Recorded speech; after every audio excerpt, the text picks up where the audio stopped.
হান্নান মাসুদ, দয়া করে বসুন। এটা শাহবাগ চত্বর নয়, জাতীয় সংসদ। আমাদের মাননীয় প্রধানমন্ত্রী আজকে এখানে নেই। উনি যখন বিভিন্ন ভাষণে গিয়ে অসত্য তথ্য দিয়ে বলেন বিরোধী দল মিছিল করতেছে, মদের দাম কেন বৃদ্ধি করা হয়েছে, কেন উনি একটি বক্তব্য রেখেছেন, এটাতে আমরা খুবই ক্ষুব্ধ। কারণ আমাদের নেতা উড়ে এসে নাই। প্রাইম মিনিস্টার সংসদ নেতা, কিন্তু তার মানে এই না যে তাকে নিয়ে কোনো কথাই বলা যাবে না। আপনি ফ্যাসিস্টের কথা বলেন, ফ্যাসিস্টের আচরণ তো আপনাদের কাছ থেকে আসছে। মাননীয় স্পিকার, আমাদের মাননীয় প্রধানমন্ত্রী আজকে এখানে নেই।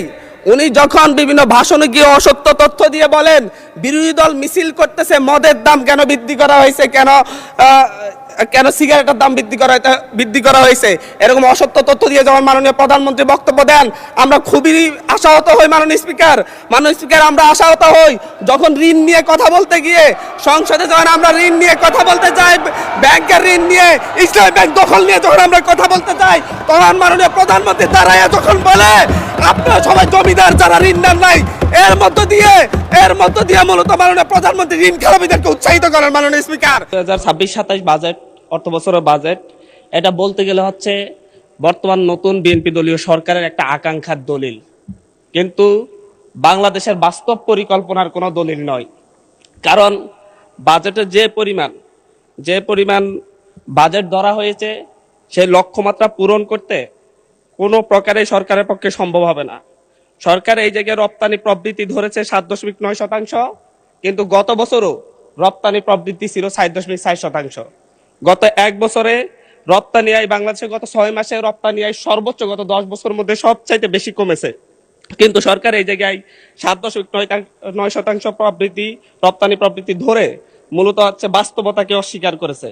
সরকার রাজস্ব আয়ের লক্ষ্যমাত্রা ধরেছে 2025-26 অর্থ বছর লক্ষ্যমাত্রা ধরেছে 6,95,000 কোটি টাকা 26-27 অর্থ বছরে, এবং 25-26 অর্থ বছরে সেই লক্ষ্যমাত্রা ছিল হচ্ছে 5,95,000 টাকা, 5,95,000 কোটি টাকা।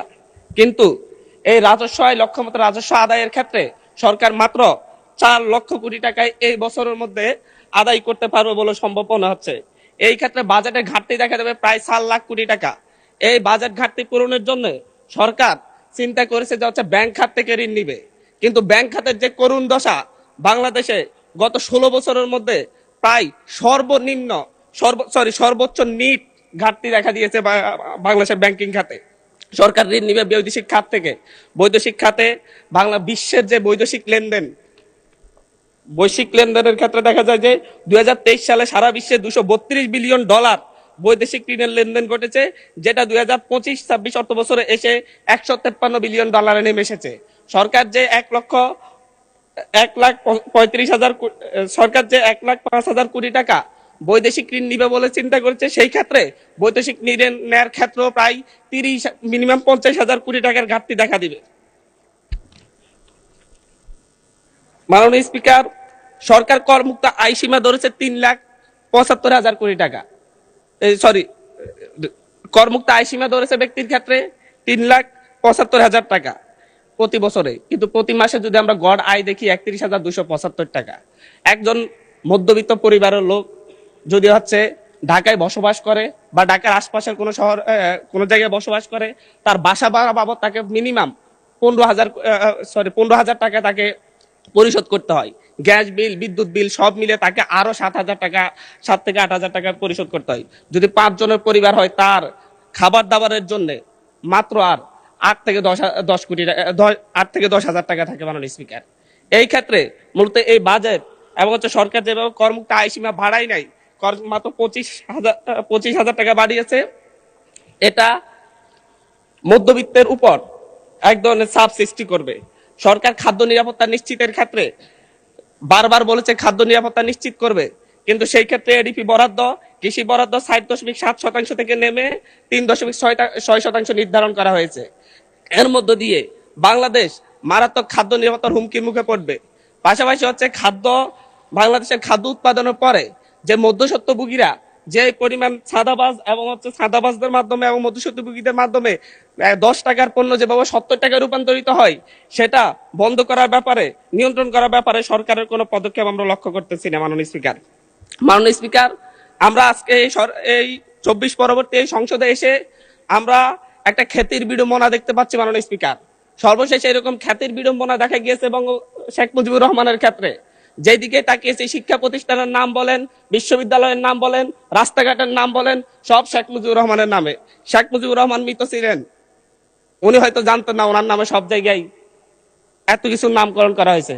কিন্তু আমাদের এই সংসদ একজন প্রতিমন্ত্রীর সেই খ্যাতির বিড়ম্বনা আমরা দেখতে পাচ্ছি। উনি কিছুই জানেন না, কিন্তু 10-12টা শিক্ষা প্রতিষ্ঠানের নাম ওনার পরিবারের নামে হয়ে যায়, রাস্তাঘাটের নাম হয়ে যায় এবং এমনকি ইউনিয়নের নাম পর্যন্ত হয়ে যায়। এটা একটা মিরাকল মাননীয় স্পিকার। মাননীয় স্পিকার, আমরা এমন এক মিরাকল সংসদে আছি যে সংসদ আমরা প্যাসিবাদকে উৎখাত করে আমরা এই সংসদে এসেছি, সকলেই কম বেশি নির্যাতিত হয়েছে। কিন্তু আমরা দেখতে পাচ্ছি যে সীমান্ত হত্যা নিয়ে ভারতের দালালি যেভাবে হচ্ছে, ভারতের দালালি যেভাবে আওয়ামী সরকার করত, ফ্যাসিবাদী সরকার করত, ঠিক একইভাবে আমাদের এই সংসদের বিভিন্ন মন্ত্রীরাও একই ধরনের ভারতীয় ভাষায় কথা বলে এবং ফ্যাসিবাদী স্বরাষ্ট্রমন্ত্রী যেভাবে বক্তব্য দিতেন, আমাদের স্বরাষ্ট্রমন্ত্রী সে একইভাবে বক্তব্য দিচ্ছেন যে মাননীয় স্পিকার, সকল সীমান্ত হত্যাকে সীমান্ত হত্যা বলা যাবে না। আমরা বলছি প্রত্যেকটা সীমান্ত হত্যাই হত্যা, প্রত্যেকটা সীমান্ত হত্যাই আমাদের সার্বভৌমত্বের জন্য হুমকি। মাননীয় স্পিকার, মাননীয় স্পিকার, বাংলাদেশে আমরা 2024-এর পরবর্তী এতদিন আমরা মব কালচারের কথা বলেছে যে হচ্ছে ডক্টর ইউনূস সরকারের সময় মব কালচার অনেক বৃদ্ধি পেয়েছে, কিন্তু আমরা দেখতে পাচ্ছি বাংলাদেশ ব্যাংকে মব সৃষ্টি করে গভর্নরকে বের করে দেওয়া হচ্ছে। আমরা দেখতে পাচ্ছি বাসুসে মব সৃষ্টি করে বাসুসের এমডিকে বের করে দেওয়া হয়েছে। কেন? সরকার ক্ষমতায় আছে, সরকার কেন মব সৃষ্টি করে বের করতে হবে? সরকার তো তাদেরকে প্রত্যাহার করে নিলেই বা চাকরি চুক্তিভিত্তিক চাকরি বাতিল, নিয়োগ বাতিল করলে হয়ে যায়। এই ক্ষেত্রে সরকার মবের আশ্রয় নিয়েছে। গত 4 মাসে 17 জন শিশুকে ধর্ষণের পর হত্যা করা হয়েছে, 118 জন শিশুকে ধর্ষণ করা হয়েছে। কিন্তু আমরা দেখছি যে এবং সারা বাংলাদেশে এই ধর্ষণের সংখ্যা প্রায় 5 শতাধিক এবং সারা বাংলাদেশে 6 শতাধিক খুনের ঘটনা ঘটেছে।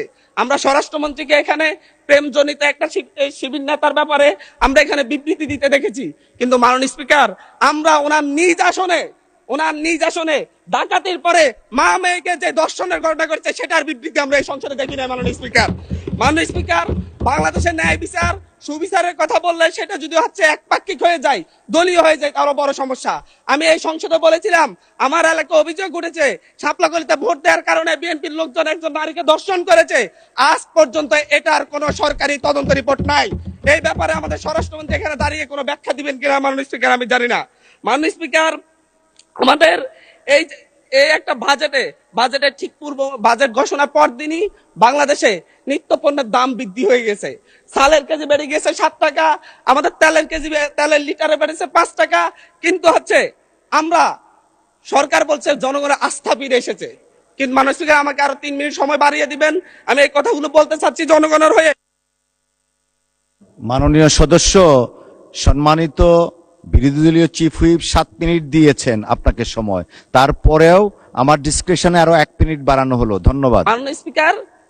মাননীয় স্পিকার, সরকারের এই বাজেটের উপর যে জনগণের আস্থা নেই, ব্যবসায়ীদের আস্থা নেই, তার প্রমাণ বাজেটে খাদ্যপণ্যের দাম কমানোর একদিন ঠিক অব্যাহতি পরেই চালের দাম, ডাইলের দাম বাজারে, খুচরা বাজারে বেড়ে যাওয়া। মাননীয় স্পিকার, আমাদের মাননীয় প্রধানমন্ত্রী আজকে এখানে নেই।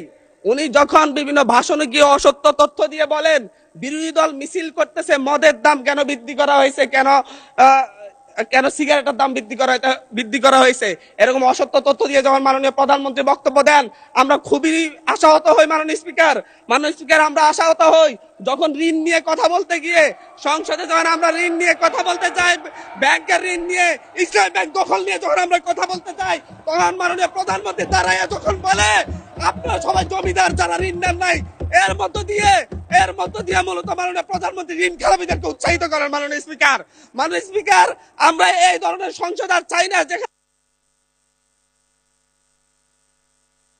ধন্যবাদ মাননীয় সদস্য, ধন্যবাদ।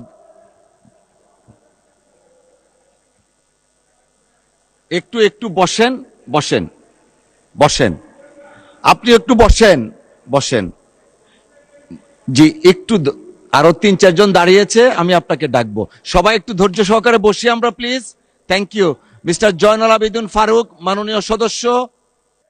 অর্ডারে আপনার ডিসকাশন আছে, আপনি এটা দিতে পারেন, যেহেতু সংসদ নেতাকে নিয়ে কথা বলা হয়েছে। আমি আপনাকে বিনীত অনুরোধ করব, আমরা যেমন তেমনি দাঁড়াই না। যখন একটা অসত্য তথ্য এই সংসদে উপস্থাপন করা হয়, তখনই আমাদের সংসদের আমাদের সদস্যের পক্ষ থেকে কথাটা বলার দরকার। সেজন্য আপনার অনুমতি চাই। জি, বসেন। মাননীয় স্পিকার, মাননীয় সদস্য একটু একটু একটু আপনি যেহেতু বসলাম। মাননীয় প্রধানমন্ত্রীর কথা বলেছেন, মাননীয় সদস্য মির্জা ফখরুল ইসলাম আলমগীর সাহেব কিছু বলবেন কিনা এই বিষয়ে, যদি আপনি ডেলিগেট করেন ওনাকে দিতে পারি।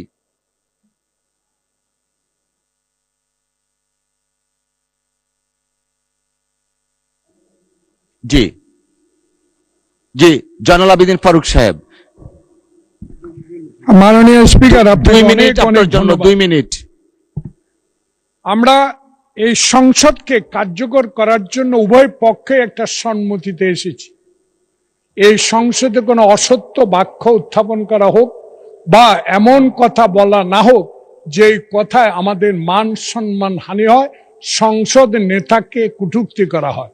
এ বিষয়ে আজকে নতুন প্রজন্মের জুলাই আন্দোলনের নেতা, উনি আমাদের নোয়াখালী অঞ্চলের মাননীয় সংসদ সদস্য, উনি একটি বক্তব্য রেখেছেন। এটাতে আমরা খুবই ক্ষুব্ধ, কারণ আমাদের নেতা উড়ে এসে নাই। শহীদ প্রেসিডেন্ট জিয়াউর রহমানের সন্তান, দেশ নেত্রী বেগম খালেদা জিয়ার সন্তান। 16 বছর ধরে যিনি এই দেশের মানুষের গণতন্ত্রের জন্য, ভোটাধিকারের জন্য সংগ্রাম করেছেন, আজকে কোন লুটের ভোটে নয়, 10টা হুন্ডার 20টা গুন্ডার ভোটে নয়, একটা সুষ্ঠু ভোটের মাধ্যমে সংখ্যাগরিষ্ঠ অর্জন করে সরকার গঠন করেছে। তাই আমরা আজকে যে অসত্য সংসদ নেতা নিয়ে অসত্য কথা বলেছেন, এটা এক্সপান্স করার জন্য আপনার কাছে বিনীত অনুরোধ জানাচ্ছি।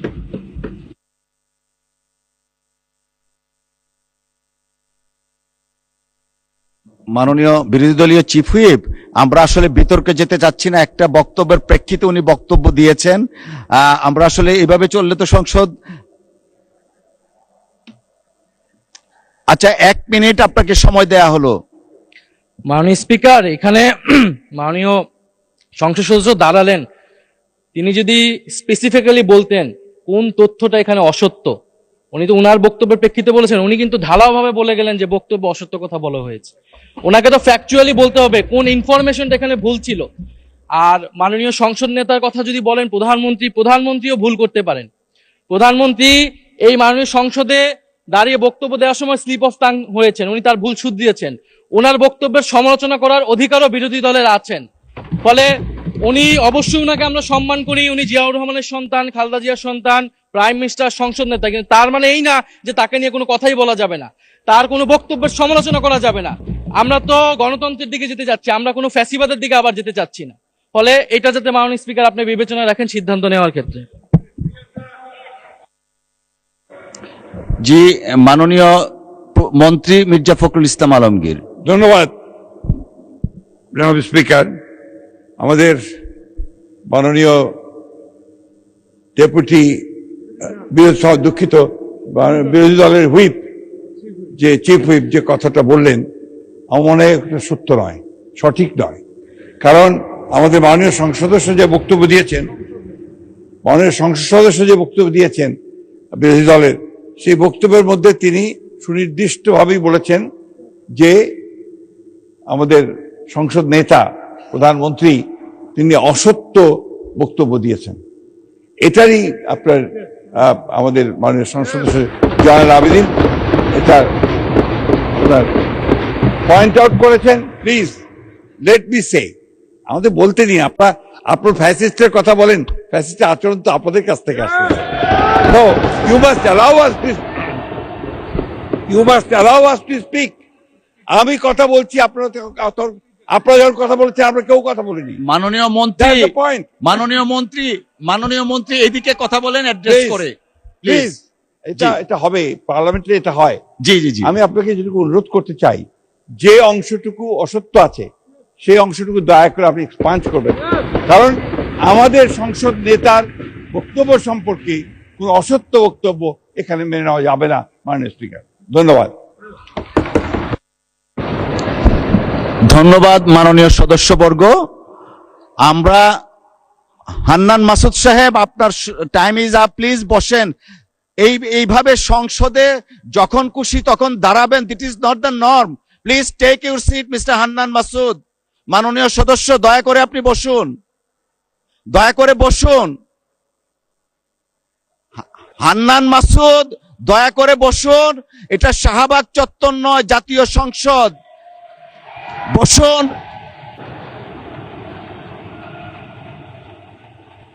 May I humbly request you to take your seat, please? আপনি বসেন।